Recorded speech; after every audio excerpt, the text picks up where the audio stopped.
Good morning and welcome to the Forex Daily Update, brought to you by Pepperstone on Thursday the 8th of February 2018. I'm Darren Sinden and you can follow me throughout the day on Twitter by using @ds_Pepperstone. Right, let's take a look at overnight changes, price moves to be aware of. I just want to flag three changes here. First of all, euro dollar down around 0.75%, cable down around 0.33%, and the Kiwi gets the US dollar down around 0.49%. Now, all those changes resulting from one thing, and that is dollar index gaining. The US dollar making gains back above 90, that key round number, adding 1.77% to the good over the week. So the US dollar looking to be on a firmer footing. Whether that's a permanent fixture remains to be seen, but certainly it's looking like it's possible.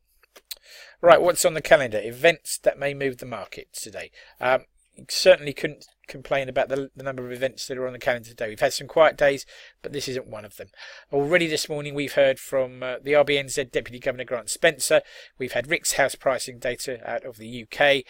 We've had the National Australia Bank business confidence data for Australia. And perhaps most important of all, we've had trade balance data out of China, imports, exports and the total trade balance numbers. And we'll look at those momentarily. We've also had the Economic Watcher survey data for Japan for January, currents and the outlook numbers there.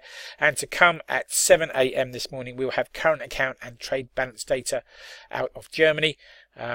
Be very interested to see how and if the stronger euro in 2017 has affected German trade. We'll also hear at 8:45 from Germany from Mr. Jens Wiedmann, the president of the Bundesbank. He's the first of a number of central bankers speaking today. At 9 a.m. we'll have the Eurozone Economic Bulletin report, and at the same time the Reserve Bank of Australia's Governor Philip Lowe will be giving a speech. He'll be followed at 9:50 by the Fed's FOMC member Kaplan, who'll be speaking to us. Then at 12 o'clock, Super Thursday, as far as the UK Bank of England is concerned. Interest rate decisions, monetary policy summary, quarterly inflation report, and the minutes of the meeting all released at 12 p.m.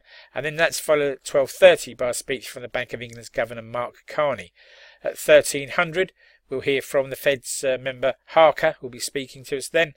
We'll have housing starts in Canada at 13:15, initial jobless and continuing jobless claims from the States at 13:30, and then we'll have a speech from Neil Kashkari, another FOMC member, and to finish the day at 17:45 we'll hear from the Bank of Canada's Wilkins. Right, breaking news and comment then that's caught my eye overnight. First of all, Chinese imports have jumped by an impressive 30% in January, whilst exports grew by 11.1%, suggesting to me that the economy is performing well there. Though perhaps surprisingly, the Renminbi pulled back versus the US dollar. Perhaps it's been a case of being better to travel than arrive in the Chinese currency. Asian equity indices have been mixed overnight after modest losses were posted on Wall Street. Chinese stocks were down, but the Nikkei was rebounding strongly. Moving on to oil, Brent crude prices have fallen to a 6-week low as oversupply concerns appear to be occupying the mind of the market. Back to the States and the US Senate, the upper house has approved the budget for the USA with an additional $400 billion of extra spending over the next 2 years. But it appears that the Congress, the lower house in their parliament, may not pass the bill. Meanwhile, in the UK, PM Theresa May will meet today with Japanese business leaders to discuss post-Brexit foreign direct investment and trade opportunities.